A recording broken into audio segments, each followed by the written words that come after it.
adik-adik sekolah minggu, senang sekali hari ini Kakak Nova kembali akan membawakan firman Tuhan pada adik-adik, khususnya minggu ini 19 Juni 2022. Kakak Nova berharap semua adik-adik dari kelas balita sampai dengan kelas pra-remaja dalam lindungan Tuhan dan dalam sukacita. Apa kabarnya hari ini adik-adik? Sukacita, sukacita, joy, joy, joy, yeay. Kakak Nova berharap semuanya dalam sukacita di dalam Tuhan. Hari ini kita akan mendengarkan firman Tuhan yang diambil dari Kisah Para Rasul 3 ayat 1 sampai dengan 10. Tema kita adalah tentang kepedulian.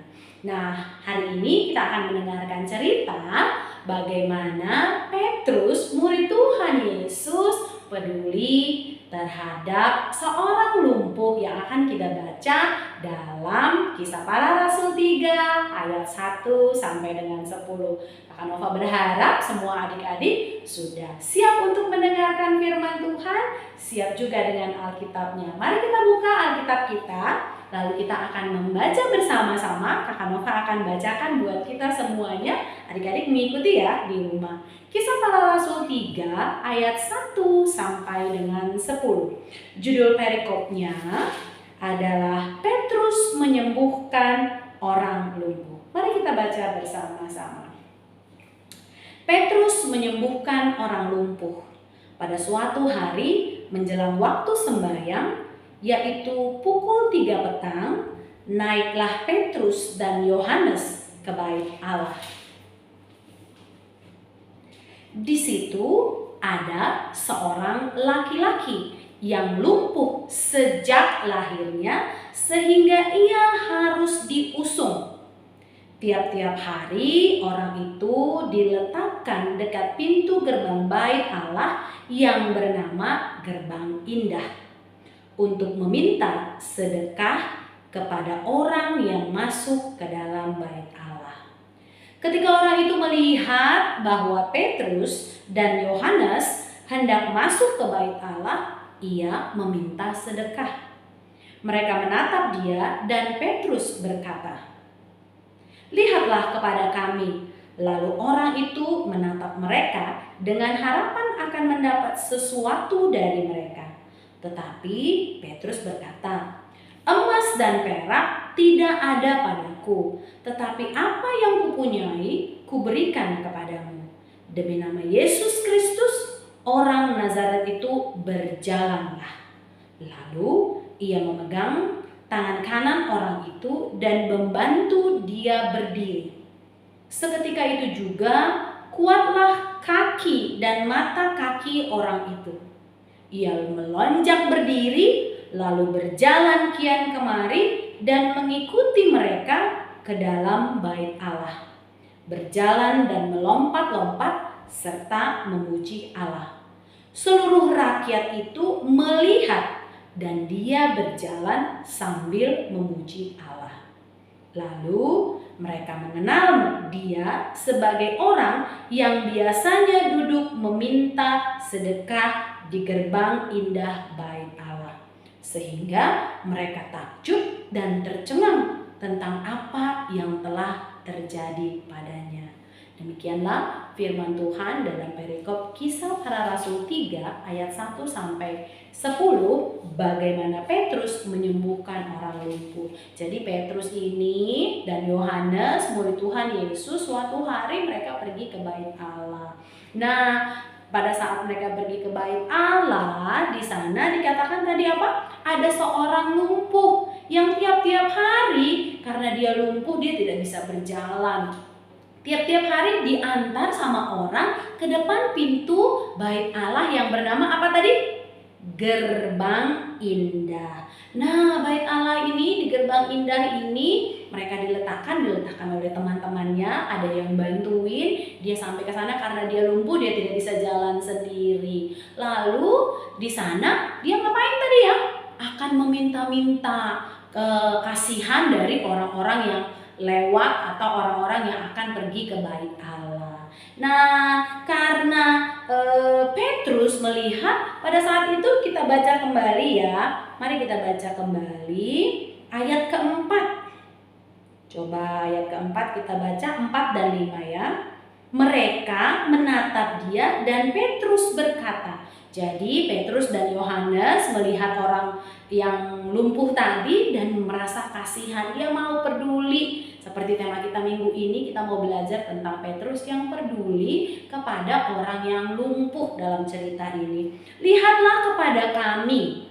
Lalu orang itu menatap mereka dengan harapan akan mendapat sesuatu dari mereka. Dia berharap karena dia minta-minta tentu akan diberikan duit, gitu ya, diberikan uang oleh Petrus dan Yohanes. Tapi kita baca lagi ayat 6, tetapi Petrus berkata, emas dan perak tidak ada padaku, tetapi apa yang kupunyai. Nah, perlu digarisbawahi ya, apa yang kupunyai kuberikan kepadamu. Jadi apa yang kita punya, ya, kalau peduli sama orang lain, kita nggak usah harus melakukan hal-hal yang besar seperti apa, tapi apa yang kita punya.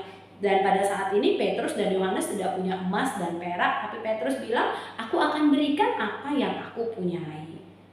Gitu. Dan lalu dilanjutkan lagi, demi nama Yesus Kristus orang Nazaret itu berjalanlah. Jadi pada waktu kemarin, minggu-minggu yang lalu kita sudah belajar tentang Roh Kudus, bagaimana murid-murid Tuhan Yesus diberkati, diberikan kuasa. Lalu karena di dalam Petrus dan Yohanes, di dalam murid-murid Tuhan Yesus ada kuasa, lalu dia bisa menyembuhkan orang lumpuh itu. Katanya demi nama Yesus Kristus. Demi nama Yesus Kristus, orang lumpuh tersebut dapat sembuh kembali. Wah, hebat sekali ya cerita hari ini. Bagaimana Petrus peduli, gak cuek aja, gak dibiarin aja jika ada orang yang meminta tolong atau meminta sedekah. Nah, kita juga harus belajar sebagai murid-murid Tuhan Yesus juga untuk punya hati yang mau melayani, hati yang mau memberi, hati yang mau peduli. Kita akan belajar tentang kepedulian ini lebih lagi, dan kita akan belajar bagaimana sih atau apa sih yang harus dapat kita lakukan dalam kehidupan kita. Yuk, kita sama-sama belajar ya. Nah, adik-adik, tadi kita sudah membaca dalam Kisah Rasul 3 ayat 1-10 bagaimana Petrus peduli dengan orang lumpuh yang dia temui pada saat dia akan ke Bait Allah. Kita akan belajar lebih lagi bagaimana peduli dengan sesama kita, bagaimana kita harus melakukan sikap peduli kita, menunjukkan sikap peduli kita kepada orang lain. Kita mau belajar apa sih yang harus kita lakukan tentang tema kita minggu ini tentang kepedulian, dan kita juga mau lihat beberapa contoh, dan hari ini Kak Nova juga akan bagikan satu video yang kita bisa belajar bersama-sama. Nah, peduli, kalau dibilang peduli, ini dapat dibagi atas beberapa hal ya, bahwa kita dapat peduli kepada sesama, berarti orang-orang di sekitar kita. Kita juga harusnya peduli kepada diri sendiri.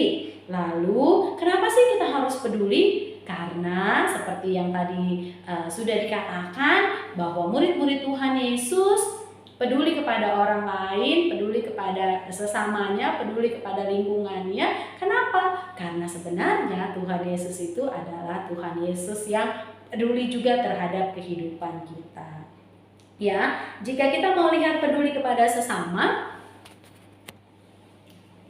jika kita mau melihat kepedulian kepada sesama, sebaiknya jika kita peduli kepada sesama, kita itu tidak bersungut-sungut apa yang kita lakukan, apa yang kita bantu. Jika seseorang mungkin perlu bantuan kita, tidak itu bersungut-sungut. Bersungut-sungut itu artinya begitu kita bantu, mungkin teman itu atau orang itu tidak mengucap terima kasih, terus kita bilang, ya percuma ya aku tadi bantuin dia, percuma ya aku tadi mikirin dia. Nah, tidak perlu ya adik-adik ya. Jika kita sudah melakukan kebaikan, jika kita sudah peduli terhadap seseorang, kita tidak mengharapkan imbalan. Lalu kita juga melakukan apa yang terbaik dengan peran kita. Nah, maksudnya di sini sama seperti tadi Petrus di ayat 6 dikatakan bahwa dia bilang, "Aku tidak punya emas dan perak, tapi aku akan melakukan atau akan memberikan apa yang aku punya." Nah, jika misalnya adik-adik, "Kak, sama aku juga nggak punya emas, nggak punya perak, nggak punya duit." Tapi pasti adik punya sesuatu. Apa misalnya? Misalnya kepintaran atau kemampuan. Nah, peduli dengan sesama ini hal yang paling gampang yang adik-adik bisa lakukan adalah peduli di dalam keluarga. Siapa di sini yang sayang mamanya? Yang sayang papanya? Yang sayang sama abang dan kakaknya? Atau mungkin dikatakan, "Kak, aku nggak punya saudara, aku anak tunggal." Nah, ada mama, ada papa, mungkin ada saudara yang lain yang tinggal bersama-sama dengan adik-adik, kita harus peduli. Artinya misalnya mamanya udah capek nyapu, gitu ya. Terus adik-adik bisa apa? "Oh iya, aku bisa cuci piring, Kak," buat adik-adik yang udah besar. "Oh, aku bisa nyiram tanaman, Kak," buat anak-anak yang masih pratama atau kelas kecil. Atau bahkan adik-adik yang balita juga, "Oh, mama udah capek nyapu, udah capek masak." Terus kita menjadi peduli sebagai anak-anak balita, beresin mainan sendiri misalnya, atau enggak rewel. Itu aja sudah membantu kita peduli kepada mama. Enggak nangis terus bikin mama jadinya harus ninggalin cuciannya, harus ninggalin masakannya karena kita rewel. Siapa di sini adik balita yang masih suka menangis? Cengeng-cengeng. Mulai sekarang kita belajar. Ternyata untuk tidak cengeng-cengeng, tidak rewel-rewel juga merupakan kepedulian kepada orang tua. Ya, kita nurut, dikasih tahu, "Ayo makan." Sama anak-anak pra-remaja juga begitu, melakukan yang terbaik yang kamu bisa. Sekarang apa ya? Pekerjaan kita, profesi kita itu apa? Iya benar, kita itu pelajar. Wah, siapa di sini yang kalau belajar itu di sekolahnya, ini kan baru terima rapot ya. Sebagian anak-anak, adik-adik ada yang sudah terima rapot tapi sudah harusnya sih sudah selesai ujian semuanya. Siapa di sini yang dapat juara? Wah, tepuk tangan hebat buat adik-adik yang juara. Siapa di sini yang belum juara tapi nilainya bagus? Wah, hebat juga. Siapa di sini sebenarnya udah usaha tapi belum juara, Kak? Terus masih ada beberapa nilai yang harus perlu diperbaiki. Tetap semangat juga buat adik-adik semuanya. Nah, sebagai pelajar, sebagai anak yang baik, sebagai orang yang bisa belajar tentang peduli, kita bisa loh menjadi murid yang baik, menjadi siswa yang membanggakan mama dan papa, menjadi siswa, menjadi murid yang bisa membantu gurunya di sekolah, nurut, taat, tidak berisik. Nah, hal-hal simpel, hal-hal yang mudah dilakukan yang mungkin saja adik-adik bisa lakukan gitu ya. Hari ini kita juga belajar bahwa kita nggak hanya harus peduli kepada sesama, tapi kita juga harus peduli kepada diri sendiri. Ya, artinya gimana Kak peduli kepada diri sendiri? Kalau kita buka Alkitab kita di 1 Korintus 3 ayat 16 sampai dengan 17. Mari kita buka sama-sama ya. 1 Korintus 3 ayat 16 sampai dengan 17. Kak Nova bacakan ya. Ayat 16 sampai dengan 17 nih. "Tidak tahukah kamu bahwa Roh Allah diam di dalam kamu? Jika ada orang yang membinasakan bait Allah, maka Allah akan membinasakan dia. Sebab bait Allah adalah kudus dan bait Allah itu adalah kamu."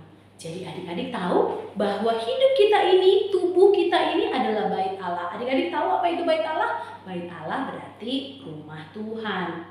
Nah, kalau kita tahu rumah Tuhan, siapa di sini yang kira-kira menurut adik-adik baik atau benar? Kita datang ke gereja lalu buang sampah. Wah, kira-kira itu hal yang baik apa tidak baik? Nah, hal-hal simpel seperti itu. Dan katanya kalau di gereja kita nggak boleh buang sampah, di gereja kita nggak boleh kotorin. Nah, katanya bait Allah itu adalah hidup kita, adalah diri kita. berarti kita juga harus peduli untuk menjaga kebersihan diri sendiri, untuk menjaga kesehatan diri sendiri. Tidak tidur, nanti kan ini akan ada libur panjang, nggak sekolah. Jadi boleh kan tidur malam? Tidur malam terlalu larut, terlalu malam, lalu adik-adik sakit, kurang sehat. Wah, nah itu adik-adik juga harus peduli terhadap diri sendiri. Sikat giginya pagi-pagi biar giginya kuat. Karena sebenarnya kalau adik-adik tidak menjaga diri sendiri, tidak peduli dengan kesehatan adik-adik sendiri, sebenarnya sih adik-adik sendiri yang rugi. Tapi dengan peduli terhadap diri sendiri, peduli terhadap kesehatan diri sendiri, itu juga sangat menyenangkan hati Tuhan. Kenapa sih Kak kita harus peduli kepada sesama, kita harus peduli kepada diri sendiri? Karena Tuhan Yesus kita adalah Tuhan yang peduli. Nah, di 1 Petrus 5 ayat 7 dikatakan bahwa Tuhan memelihara kita. Nah, di Efesus 3 ayat 20 juga dikatakan bahwa Tuhan melakukan banyak sekali dalam kehidupan kita, bahkan jauh dari hal-hal yang kita pikirkan. Tuhan siapkan segala sesuatunya. Siapa di sini yang hidupnya diberkati oleh Tuhan? Iya, Tuhan memikirkan, peduli dengan kehidupan kita, sehingga Tuhan memberkati hidup kita, memberikan apa yang kita perlu sesuai dengan waktu Tuhan.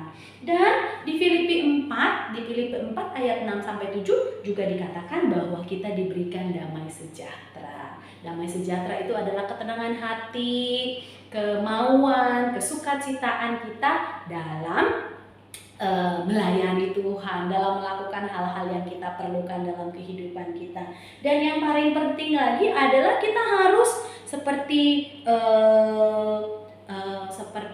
yang dikatakan dalam firman Tuhan juga, kita harus mengasihi Tuhan Allah dengan segenap hati kita, dan kita juga harus mengasihi sesama kita dengan segenap hati kita, sama seperti kita mengasihi diri sendiri. Nah, hari ini kita belajar tentang peduli terhadap sesama, peduli terhadap diri sendiri. Kenapa? Karena Tuhan Yesus, Tuhan yang menjadi panutan kita, adalah Tuhan yang peduli ke dalam kehidupan kita. Gitu. Kita juga sebagai murid-murid Tuhan Yesus, sama seperti Petrus dan Yohanes tadi, khususnya Petrus yang kita dengarkan percakapannya, memberikan yang dia punya, peduli kepada orang yang meminta sedekah, yaitu orang lumpuh tadi, untuk dia bantu.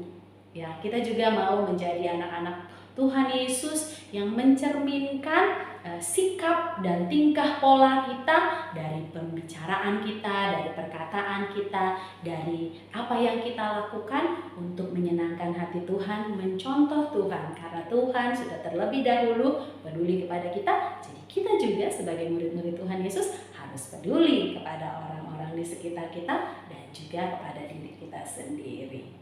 Oke, sebelum Kak Nova tutup, akan ada satu video bagaimana di situ nanti diceritakan tentang ada satu anak muda yang melakukan hal-hal kecil sehari-hari. Jadi peduli kepada orang lain itu, atau peduli kepada lingkungan kita itu, nggak harus melakukan mujizat seperti Petrus bikin orang lumpuh, atau kita harus selalu kasih duit sama orang yang minta-minta. Nggak harus. Hal-hal kecil aja yang kita jumpai sehari-hari dalam kehidupan kita sehari-hari. Semangat buat adik-adik, mari kita belajar untuk peduli.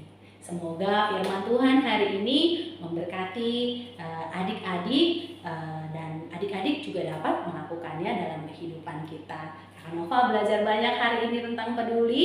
Adik-adik juga Kakak Nova berharap juga belajar banyak tentang peduli. Oke, mari kita saksikan bersama-sama sebelum kita tutup firman Tuhan kita hari ini.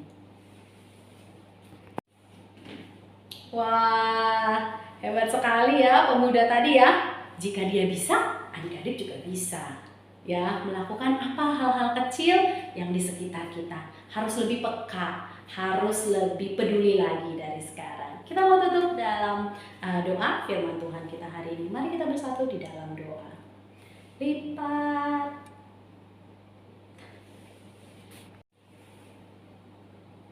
Wah, hebat sekali ya pemuda tadi ya, hal-hal simpel. Dia sih nggak dapat apa-apa, nggak masuk TV juga katanya, nggak jadi terkenal juga. Tapi dia dapat kebahagiaan. Dengan peduli dengan orang lain, itu juga akan memberikan kebahagiaan buat kita. Dan terutama juga menyenangkan hati Tuhan Yesus. Siapa yang mau menyenangkan hati Tuhan Yesus? Yuk, firman Tuhan hari ini ajarkan kita untuk peduli.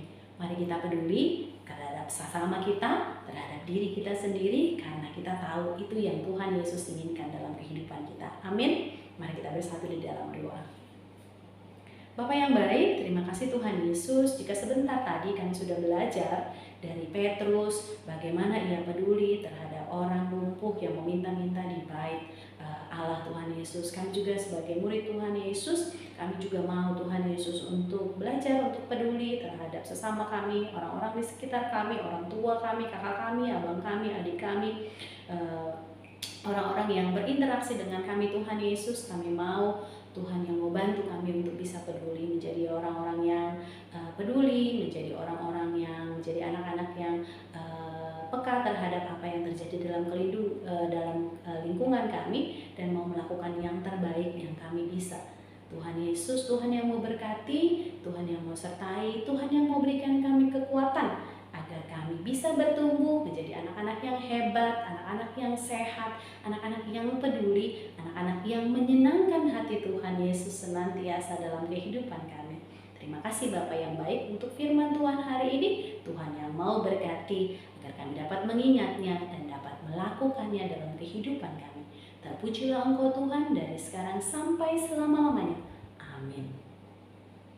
Terima kasih adik-adik sudah mendengarkan firman Tuhan hari ini. Sampai bertemu kembali di minggu mendatang. Selamat hari Minggu. Tuhan Yesus memberkati. Bye.